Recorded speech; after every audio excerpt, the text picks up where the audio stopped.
Hello friends, welcome to my YouTube channel SSC hack. आज मैं history का एक नया चैप्टर द मगध को लेके प्रेजेंट हुआ हूँ।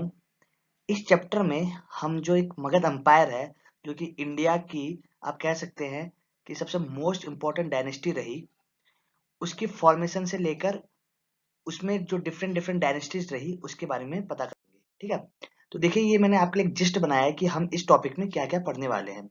देखिए, सबसे पहले तो हम क्या करेंगे, मगध की एक छोटी सी हिस्ट्री में आपको बताऊंगा कि महाजनपदाज के बाद क्या क्या हुआ। ठीक है, उसके बाद हम देखेंगे जो मगध में जो बड़ी बड़ी डायनेस्टीज थी और साथ ही वहां के जो इंपॉर्टेंट रूलर्स यानी जो राजा थे वो कौन कौन थे उनके बारे में पढ़ेंगे। ये जो मेन तीन डायनेस्टीज है इनके बारे में हम देखेंगे, हर्यंका, शिशुनाग एंड नंदा डायनेस्टी। उसके बाद हम एक लास्ट में थोड़ा देखेंगे कि अलेक्जेंडर और जो उसने इंडिया के लिए कॉन्केस्ट का जो रूट अपनाया था उसके बारे में हम देखेंगे। देखिए, सबसे पहले हम देखते हैं राइज ऑफ मगध। अगर आपने हिस्ट्री की जो लास्ट वीडियो देखी होगी तो उसमें मैंने आपको 16 महाजनपदाज के बारे में बताया था। ठीक है, तो क्या होता है ना, टाइम के साथ साथ जब कोई एक महाजनपदा स्ट्रांग हुआ होगा तो उसने बाकियों को कैप्चर करने की कोशिश की होगी, क्योंकि हिस्ट्री यही बताती है कि जो भी राजा रहा उसने अपने आप को फ्लरिश मतलब अपना एरिया बढ़ाने की कोशिश की। ठीक है, तो देखिए क्या रहा कि जब ये महाजनपदास पीरियड चल रहा था तो उस टाइम पर मेन चार महाजनपदास थे जो सबसे बड़े बड़े थे। कौन थे? मगध, ठीक है, मगध, कौशला, वत्सा एंड अवंती। ठीक है, तो ये मेजर वो थे।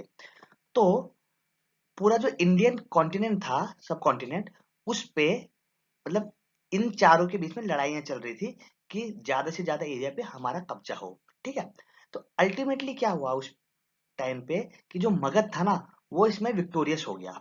ठीक है, और इसने जो मेजर पार्ट था ना, जो मगध अंपायर, उसने मेजर पार्ट पे अपना वर्चस्व सिद्ध कर दिया।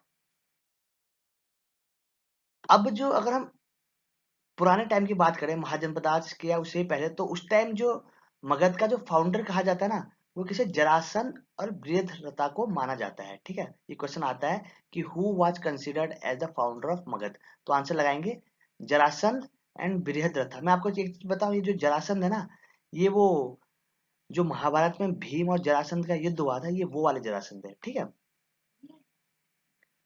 उसके बाद अब आपको ये पता लग गया कि जब महाजनपदास पीरियड में चार मेजर महाजनपदास में एरिया को लेके स्ट्रगल हो रहा था, उसमें मगध विक्टोरियस हुआ। लेकिन क्या वो ऐसे कारण थे जिसकी वजह से मगध विक्टोरियस हुआ? देखिए, सबसे पहली बात थी इसका ज्योग्राफिकल पोजीशन।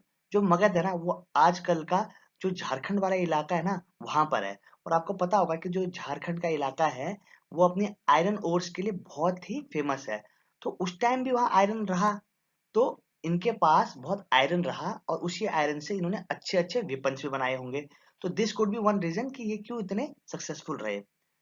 अगर हम सेकंड जो पॉइंट की बात करें तो वो ये था कि जो मगध था ना वो गैंगेटिक प्लेन्स पे था, मतलब जो गंगा का जो बहुत ही उपजाऊ एरिया था उसमें था। तो इसकी वजह से यहाँ पर कभी खाने पीने की कमी नहीं रही होगी, इससे ये समृद्ध भी बना। तीसरा जो था वो था कि यहाँ के जो लोग थे ना उनको युद्ध कला का थोड़ा ज्ञान बाकियों से ज्यादा था। इसका उदाहरण आपको ये पता लगता है कि वो लोग पहले ऐसे साम्राज्य था जहां पर हाथियों का प्रयोग युद्ध में किया गया। तो ये मतलब कुछ ऐसे पॉइंट्स थे जो मगध के फेवर में थे जिनकी वजह से ये काफी सक्सेसफुल रहे। अब बात करते हैं मेन जो डायनेस्टी है। देखिए क्या होता है ना कि हिस्ट्री अगर आप पढ़ते हैं ना तो आप एक चीज याद रख लीजिए कि उन्हीं राजाओं या उन्हीं डायनेस्टीज को याद किया जाता है जो बहुत समृद्ध थे या जिन्होंने कुछ खास काम किया। ठीक है, तो अगर हम जब मगध की बात करते हैं ना तो मगध में पहले भी डायनेस्टी रही होंगी, लेकिन जो सबसे फेमस जहां से मतलब मगध का ग्रोथ स्टार्ट हुई वो थी हर्यंका डायनेस्टी। ठीक है, ये इसका टाइम लाइन है 544 बीसी टू 412 बीसी। मतलब अगर आपको मगध के बारे में जानना है तो आपको ये मानना पड़ेगा कि इसकी जो असली शुरुआत हुई वो हुई हर्यंका डायनेस्टी से। अब देखिए, एसएससी में ना 3-4 टाइप के क्वेश्चन पूछता है डायनेस्टीज और रूलर से। तो पहले मैं आपको बताता हूँ क्या क्या क्वेश्चन रहते हैं। देखिए, पहला क्वेश्चन ऐसे पूछ लेता है कि कोई भी आपको डायनेस्टी दे दी, जैसे हर्यंका डायनेस्टी दे दी, तो पूछेगा कि इसका पहला राजा कौन था या इसका अंतिम राजा कौन था। एक ये सवाल पूछ सकते हैं। दूसरा, आपसे वहां के जो राजा थे ना उनके काल में अगर कोई मुख्य बात हुई है तो वो पूछ लेंगे आपसे, ठीक है। तो हम मैंने जो स्लाइड बनाई है उसमें उसी टाइप के मैं आपको एक्सप्लेन किया। देखिए, हर्यंका डायनेस्टी का जो फाउंडर माना जाता है वो माना जाता है बिंबिसार को, ठीक है, याद कर लीजिए। Who is considered as the founder of Haryanka dynasty, answer लाएंगे बिंबिसार, ठीक है। और जो मगध की जो प्रोमिनेंस रही वो इन्हीं के टाइम पे रही। देखिए, बिंबिसार को किस नाम से जाना जाता है, इन्हें सेनिया के नाम से जाना जाता है, ठीक है। किस नाम से, सेनिया।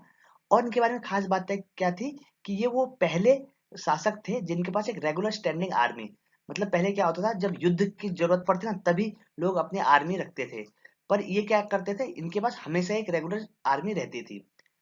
उसके बाद ये क्वेश्चन बहुत बार पूछते हैं कि गौतम बुद्ध के कंटेम्परेरी, मतलब उनके समकालीन, मतलब ये बिंबिसार और गौतम बुद्ध एक ही काल में उपस्थित थे, तो ये किसके समकालीन थे, गौतम बुद्ध के, ठीक है।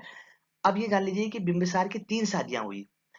तो इनकी शादियां ना हिस्ट्री के पॉइंट ऑफ व्यू से क्यों इंपॉर्टेंट है, क्योंकि इन्होंने मैरिटोमोनियल जो रिलेशन से इन्होंने अपना साम्राज्य बढ़ाया। तो देखिए, इन्होंने किससे किससे, कौशल के का जो साम्राज्य था वहां की जो राजकुमारी कौशला देवी से एक इनकी शादी हुई, एक लिच्छवी प्रिंसेस चेलना से इनकी शादी हुई, और एक माद्रा की जो प्रिंसेस थी खेमा, उनसे इनकी मैरिज हुई। तो इन्होंने जो अपनी किंगडम थी ना वो मैरिज के थ्रू भी इन्होंने बढ़ाई।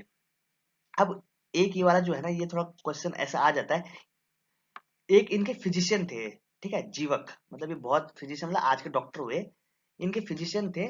तो इन्होंने क्या किया था, इन्होंने अपने जो फिजिशियन थे वो अपने एक दुश्मन राजा प्रद्योता, देखिए ये बात ध्यान रखिए, ये उनके दुश्मन राजा थे, उनको जब एक बार जॉन्डिस से वो ग्रस्त थे तो उनके उपचार के लिए उन्होंने जीवक को भेजा। तो ये क्वेश्चन मतलब इसमें 3-4 टाइप के क्वेश्चन पूछ सकता है कि फिजिशियन, जीवक किसके फिजिशियन थे, उन्होंने किसके उपचार के लिए भेजा उन्होंने, ठीक है। अब एक बात और ध्यान रखिए, जो मगध की जो सबसे पहले कैपिटल थी वो राजगीर थी, है ना। तो जो राजगीर जो बनाया वो किसने बनाया, बिंबिसार ने। तो ये क्वेश्चन भी पूछ सकते हैं। तो ये आपके रहे बिंबिसार से रिलेटेड इंपॉर्टेंट क्वेश्चन। उसके बाद हम हर्यंका डायनेस्टी का जो अगला सबसे महत्वपूर्ण राजा रहा वो रहा अजात शत्रु। जो अजात शत्रु थे ना वो बिंबिसार और उनकी दूसरी पत्नी चेलना के पुत्र थे, और उन्होंने अपने पिता की हत्या की या उन्हें जेल में बंद किया और तब जाके वो गद्दी पे बैठे। जहां अजात शत्रु के पिता बिंबाशेर जो बिंबिसार जो थे वो एक मतलब बहुत ही, उनकी कह सकते हैं हम कि नरम, उनकी वैसी नीतियां रहती थी कि वो किसी से इतना डायरेक्टली मतलब अटैक नहीं करते थे। पर जो अजात शत्रु थे उसकी जो पॉलिसी थी बहुत एग्रेसिव थी, इतनी एग्रेसिव थी कि उसने अपने मैटरनल अंकल, मतलब अपने जो माता के जो भाई थे प्रसन्नजीत, उन पे ही उन्होंने हमला कर लिया। मतलब ये बताता है कि अजात शत्रु की जो पॉलिसीज थी वो बहुत एग्रेसिव थी। देखिए, जो अजात शत्रु थे उसने अपना जो भी पीरियड रहा उसमें इसने मैक्सिमम टाइम तो ये इसने लड़ाइयाँ की। देखिए, एक तो इसका जो युद्ध था वो 16 साल तक चला, किसके साथ, वाजी जो महाजनपद था उसके साथ इसका एक 16 साल का युद्ध चला। लास्ट में वो जीत गया, पर वो जो जीत थी वो भी इसने गलत तरीके से की। इसने क्या किया, वहां के जो लोग थे उनको मतलब गलत गलत उनको भड़काया, ठीक है। जो वाजी की जो जीत रही उसके इसके 3 मुख्य कारण थे। एक तो जो इसके मंत्री थे सुनिधा और वत्सकर, ये उस जीत के में इन्होंने बहुत अहम किरदार निभाया। दूसरा, इसके बाद एक रथ मुसाला करके एक वो था, रथ था, जैसे आपने बाहुबली मूवी देखी होगी ना, उसमें बाहुबली एक मतलब रथ में बैठता है जिसके आगे एक पहिया सा होता है, मतलब अगर उसमें कोई आ गया तो उसे टकरा जाता। तो ये उस टाइम उसके पास ऐसा रथ था। और एक मही, और एक इसका जो लास्ट था वो था महाशिलाखंड का, मतलब ये क्या करता था, उस जो एक इसके पास विपन था जिससे बड़े बड़े पत्थरों को ये फेंक सकता था, ठीक है। उसके बाद इसने क्या किया, इसने जो राजगृह में जो किला था वो इसने बनाया, और वहां पर एक जल दुर्ग की स्थापना की। जल दुर्ग का मतलब होता है वॉच फोर्ट, मतलब जहां से पहरा दिया जाता है। उसके बाद ये सबसे इंपॉर्टेंट क्वेश्चन ये बन सकता है इससे कि जो पहली बुद्धिस्ट काउंसिल मतलब पहली जो बुद्धिस्ट मीटिंग हुई होगी वो किसने करवाई, तो वो करवाई आपके अजात शत्रु ने। कब करवाई? 483 बीसी में। और कहाँ कराई? राजगृह। तो ये जो है लास्ट पॉइंट ये बहुत इंपॉर्टेंट है, खासकर एसएससी के एग्जाम के पॉइंट ऑफ व्यू से। हरियंका डायनेस्टी का जो अगला इंपॉर्टेंट राजा रहा वो थे उदयन। ठीक है, ये किसके बेटे थे?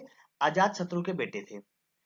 अब इनका क्यों इंपॉर्टेंट है? क्योंकि देखिए सबसे पहले तो इन्होंने जो पाटलिपुत्र शहर था ना, जो बाद में राजगीर, जो बाद में मगध की राजधानी रही, तो वो किसकी, उसकी जो फाउंडेशन थी वो किसने करवाई? उदयन ने। और उन्होंने ही राजगृह से पाटलिपुत्र जो उसकी राजधानी थी वो ट्रांसफर की। उसके बाद उद्यान के बारे में इतना ही है, एक ये वाला इंपॉर्टेंट है कि पाटलिपुत्र की स्थापना की और ट्रांसफर की।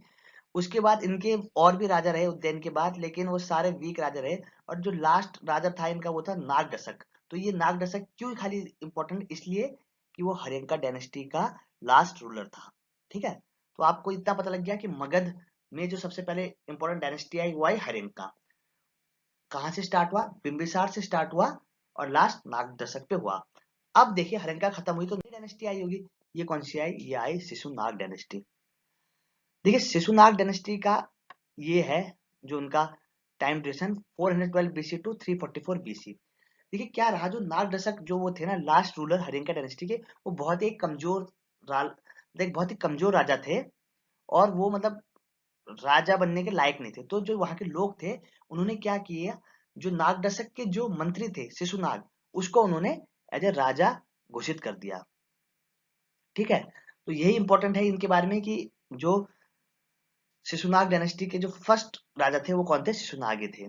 ठीक है, उसके बाद जो अगला इंपॉर्टेंट राजा शिशुनाग डायनेस्टी का रहा वो रहा काल अशोक।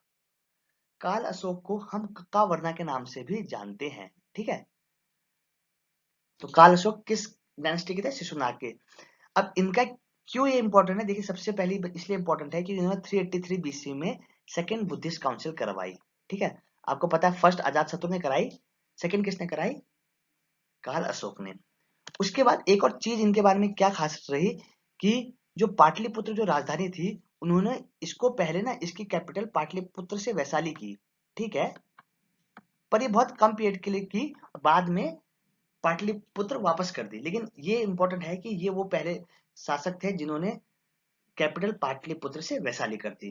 तो ये बस शिशुनाग में यही दो इंपॉर्टेंट राजा हैं जो एसएससी के पॉइंट ऑफ व्यू से इंपॉर्टेंट है। अब क्या हुआ ना, जो शिशुनाग डायनेस्टी थी उसके बाद के जो राजा थे वो इतने मतलब सक्षम नहीं थे। तो धीरे धीरे उसका अंत हुआ, और उसका एक्चुअल जो अंत हुआ वो कब हुआ? जो महापद्मा थे, ये जो शिशुनाग डायनेस्टी के ही किसी राजा के मतलब सौतेले पुत्र थे महापद्मा। ठीक है, तो इन्होंने जो वहां का जो उस वक्त का जो राजा रहा होगा उसे इन्होंने उसकी हत्या की। और उसके बाद ये खुद गद्दी पे बैठे और वहां से शुरुआत हुई नंदा डायनेस्टी की। ठीक है, तो क्वेश्चन क्या बन सकता है कि नंदा डायनेस्टी के फाउंडर कौन थे? आपको सीधा उत्तर पता होना चाहिए, महापद्मा। ये इनका ड्यूरेशन था 344 टू 323 बीसी। अब देखिए महापद्मा ना बहुत इंपॉर्टेंट राजा है एसएससी के पॉइंट ऑफ व्यू से, क्योंकि क्वेश्चन आते हैं डायरेक्टली इसमें। पहला क्वेश्चन ये आता है कि किसे सर्व छत्र नाटक के नाम से जाना जाता है, मतलब सभी क्षत्रियों को का नाश करने वाला, ये किसे जाना जाता है? महापद्मा को। इनको एक और नाम से जाना जाता है वो है उग्रसेन। ठीक है, इन्हें एक छत्र के नाम से भी जाना जाता है। मतलब महापद्मा कहने का मतलब एक बहुत ही महान राजा थे। उसके बाद इन्हीं को first umpire builder of Indian history भी कहा जाता है। तो अगर पूछ लिया first umpire builder of Indian history किसे कहा जाएगा, तो आप लगाएंगे महापद्मा। ठीक है, अब महापद्मा को सक्सीड किया उनके 8 बेटों ने। उसमें से जो लास्ट थे वो थे धनानंद। देखिए धनानंद जो राजा थे वो भी इंपॉर्टेंट है, क्योंकि उनके काल में एक बहुत ही ऐतिहासिक चीज हुई जो मतलब इतिहास में जिसका बहुत बड़ा नाम है। वो ये था कि धनानंद के समय में अलेक्जेंडर भारत की सीमा तक पहुंच चुके थे। ठीक है, अगर धनानंद की बात करूं तो धनानंद के पास एक बहुत बड़ी सेना थी। और मैं आपको बताता हूँ कि उस सेना का क्या फर्क पड़ा। देखिए एक यहाँ पर आपको पता लगता है उनके पास 20,000 कैवलरी थी, 2 लाख उनके पास सिपाही थे, घोड़े थे, बड़े बड़े हाथी थे। ठीक है। अब एक चीज बता देता हूँ कि धनानंद को, मतलब इतना, इनके पास इतनी बड़ी आर्मी होने के बाद भी धनानंद को चंद्रगुप्त मौर्य ने युद्ध में हराया और 322 बीसी में वे राजा बने, और यहीं पर मतलब 322 बीसी में वे गद्दी पे बैठे और उसी के साथ नंदा डायनेस्टी खत्म हो गई। ठीक है। तो चंद्रगुप्त मौर्य से जब अगर हम बात करेंगे ना, तो वहां से एक अपने आप में एक बहुत ही विशाल डायनेस्टी मौर्य वंश शुरू होता है, जो कि आपको पढ़ने में भी मजा आएगा, और वो इतना बड़ा है कि आप उसमें बहुत इंपॉर्टेंट चीजें हैं, तो उसके लिए एक पूरी वीडियो बनानी पड़ेगी। तो हम धनानंद तक खत्म करते हैं, आगे आते हैं एक टॉपिक, अलेक्जेंडर इन्वेजन। ये भी एग्जाम के पॉइंट ऑफ व्यू से इंपॉर्टेंट है। तो देखिए, पहली चीज ये जान लीजिए कि जो अलेक्जेंडर थे वो मैसिडोनिया में थे, और उनके जो पिता थे वो फिलिप थे, और जब वो उनकी मृत्यु हुई तो 20 साल की उम्र में अलेक्जेंडर ने गद्दी पे बैठ गए मैसिडोनिया के। वो बचपन से ही जो अलेक्जेंडर थे उनका विश्व फतह का एक सपना था। ठीक है। तो क्या हुआ जब वो अपने इस विश्व फतह के उस पर निकले, तो देखिए ये मैसिडोनिया यहाँ से ये हमारे उत्तर की तरफ बढ़े, मतलब हमारे ईस्ट की पूर्व की तरफ बढ़े, और उन्होंने रास्ते में जो जो एरिया आता गया उसे कब्जा करते गए, जैसे ईरान आया, अफगानिस्तान आया, पाकिस्तान, तक्षशिला तक वो पहुंच गए।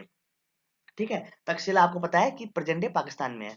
तो क्या हुआ, जो तक्षशिला के राजा थे ना, वो तो हार मान गए, पर वहीं तक्षशिला से थोड़ा आगे झेलम और चेनाब के बीच में का एक एरिया था जहां किंग पोरुस का राज था। किसका? किंग पोरुस का राज था।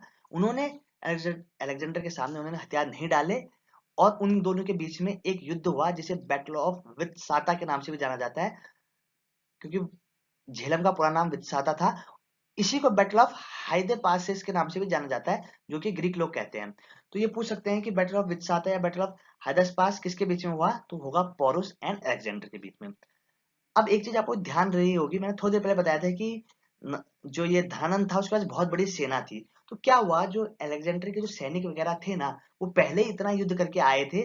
तो जब वो ब्यास ब्यास के तट पे पहुंचे, तो उन्हें ऐसा लगा कि अब हम इससे आगे जाएंगे तो हमें धनानंद की बड़ी सेना से लड़ना पड़ेगा, तो इसलिए उन्होंने आगे जाने से मना कर दिया, और वहीं अलेक्जेंडर का भारत फतेह का जो सपना था वो रुक गया। तो ठीक है, तो ब्यास याद रख लीजिए, क्योंकि ब्यास तक पहुंचे थे वो, पर ब्यास से आगे नहीं आए। ठीक है, ये इंपॉर्टेंट है। उसके बाद क्या हुआ, जब वो चले गए वहां से, अलेक्जेंडर जब जाने लगे, तो उन्होंने क्या किया, अपना जो वहां का एडमिनिस्ट्रेशन था, जो भी उन्होंने हिस्सा जीता हुआ था एशिया का, वो वहां एक एडमिनिस्ट्रेटर सेलिकस निकेटर को दिया। सेलिकस निकेटर मौर्य अंपायर में भी आप इसका नाम सुनेंगे। तो यहाँ जाके अलेक्जेंडर का ये खत्म हो गया। अब इंपॉर्टेंट क्या है, ये जो डेट है 326 बीसी, बहुत बार पूछा जाता है कि अलेक्जेंडर का भारत इन्वेजन कब हुआ, तो 326। मैंने क्या ट्रिक बनाई, मैंने इसको ऐसे याद किया 3 टू 6। तो ये थोड़ा अच्छा सा नंबर है 3 टू 6, तो याद हो जाएगा। आप भी एक बार याद कीजिए 3 टू 6।